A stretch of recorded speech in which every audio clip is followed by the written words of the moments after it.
may hapon sa tanan magigsunan. So ang ato karong nga topic dinod kay magigsunan. So direct to the point na lang. Ako usa isip miyembro Seventh Adventist.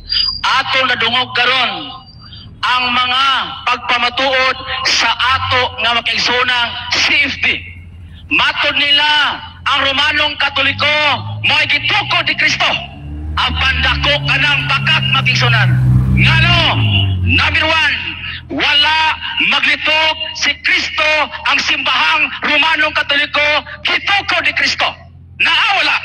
Bisag usa ka bersikulo gawas lang sa tampered nga ibulgar ni John Jonah nga matod pa ang simbahang Romano Katoliko gitukod ni Kristo. Kasa, Jesus. Pasmuna ko, ayaw mo gamit o drop names sa katao in a conclusive way. Okay, sorry. Kaya di na ito na ma-prove, karong panahon na. So, sorry kayo, Brother Junjun na. Na-mention na Sorry kayo, bro. Na-mention na imong name. Okay, diretso ta, brother. Matod ba nila gitukod ko ni Kristo? Gigamit ni Paul Alima ang amo nga SDE magazine. Nga matod pa the Roman Catholic Church founded by Christ kuno.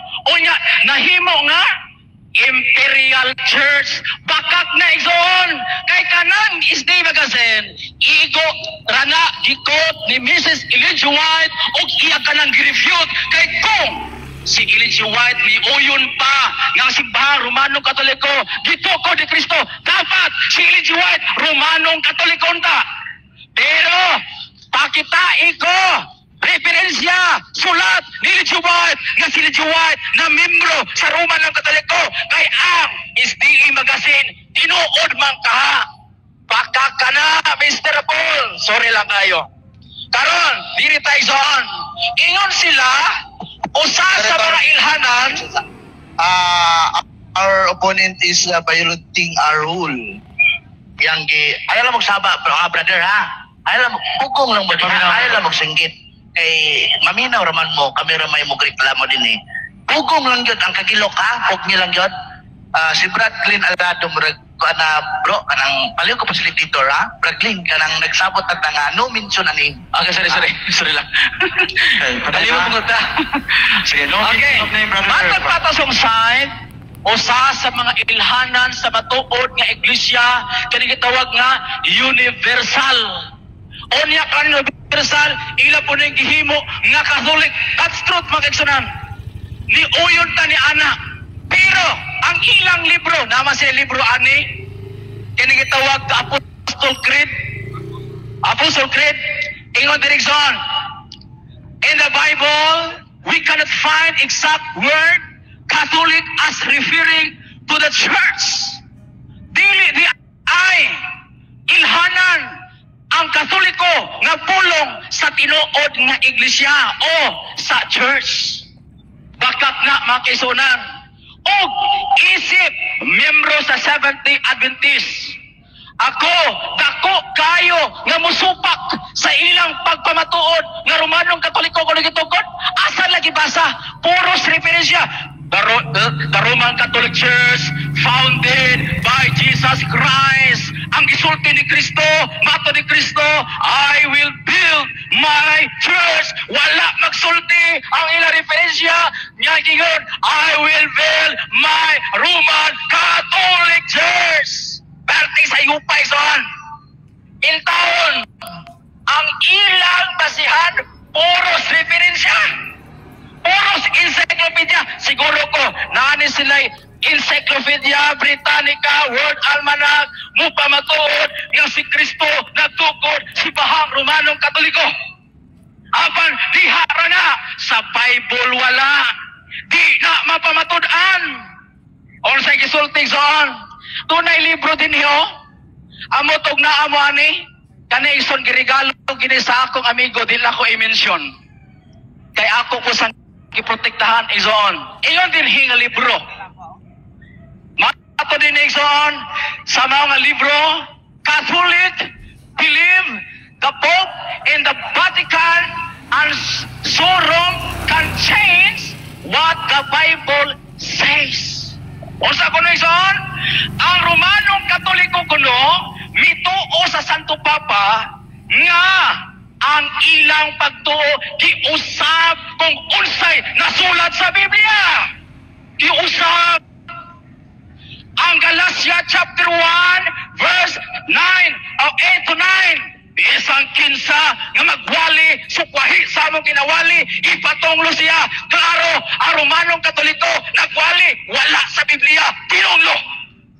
O niya, matod pa sa pinaliyag, 22, versikulo 18-19, isang kinsa ang magtugang, magkuha siya, pagkakulangan ang kahoy sa kinabuhi, o bungagan usap ang iyang mga hambak. Klaro, nagtipunog ang hambak ini Romano Katoliko sa umabot ng mga adlaw. Nga naman, ditungagan, hikulangan, unsay nasulat sa Biblia. Katong ilang yung panggamit, libro ni si Ellen G. White, wag yun tao na mulaban sa Katoliko. Kaya kung nilaban pa si Ellen G. White Katoliko, ay nako, si Ellen G. White, Katoliko, Romano, taron. Pero asa? Na ba? Wala. Nagpasabot na makak ang atong igsuon sa pagmamator. Mator pa nila G.Y. Daro magkatuloy church, founded by Christ. No! Ayaw mo tuwa na igsuon. Kaya ang tinuod ng iglesia, wala nag-base sa pangalan, kundi sa karakter ni ini. O sa ni ini, mator pa din sa Matthew chapter 16-18, dituko di Kristo pagatukuron ko o kaning iglesia ha, katawhan sa Dios.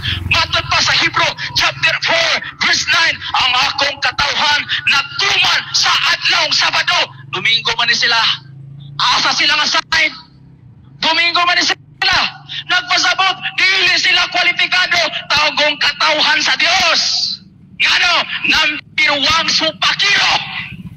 Ilang libro partidaghan na igsoon, the Convert Catechism, Catholic Doctrine, na pagay the Ten Commandments, o sa isulti dito, which is the Sabbath day. Saturday is the Sabbath day. Why do we observe Sunday instead of Saturday? We observe Sunday instead of Saturday because the Catholic changed the Sabbath day from Saturday to Sunday.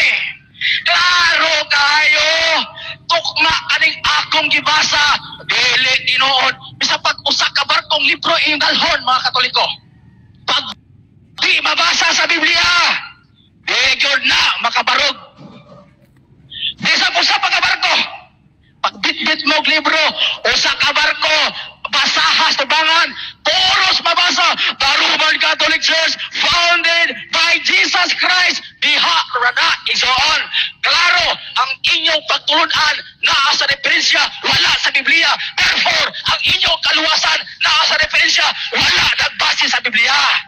Maunay klaro, inyong kaluwasan naara sa referensya igsoon. Makaluloy, dili kabarog ang simbahang Romano Katoliko in Bible alone nga naman naatanan sa referensya o niya ang referensya nila puros Katoliko ang contributor. Pastilan, puros Katoliko, mga pare bagyan, that is a self-serving igsoon. Di na madawat unsay basihan sa kamaturan. Juan chapter 17 verse 17, balaana sila sa kamaturan o ang imong pulong kamaturan. Kini pulong ba sa Ginoo uban? Dili na pulong sa Ginoo isonay. Hinimo na sa mga tao nga sama anang ustor ana nga matud pa the Roman Catholic Church founded by Jesus Christ. Kuno lang. Pero wa mag-ingon, the Jesus Christ founded the Roman Catholic Church. Wala. Iigura nagsulti ang nautor gituko ni Kristo. Ang isulti ni Kristo, tagatukuron ko kadakong kalainan. Gituko ni Kristo, ang isulti ni tagatukuron ko sa atong pasikan person ang nagsulat ani dili katuan ngano. Ang author ini wa pa matao panahon ni Kristo. How come nga mahibalo siya nga ang Romanong Katoliko gituko ni Kristo nga ang author ani libro wa pa man dito. Ayaw yung taon mo palukoy zon ay gigamit sa yawa karon ang daghang libro paglingla sa tao aron ang ilang huna-huna ituwis gikan sa Biblia. Dito na sila mag-focus sa ilang librong hinimo. Luoy in taon ison ang Katoliko nga wa masayon sa kamaturan diha sa Biblia kay mas tuhuan nila unsay gisulti sa mga pare si FD o unsay gisulti sa libro nga dili haom sa Biblia. Stop. Once again, you mentioned that word. Ikat na ko imong time as punishment, brother. Thank you kayo. Salamat. Pasensya kayo ha. So, Pasensya kayo mag-isip. no mention of sa atong girols ganina.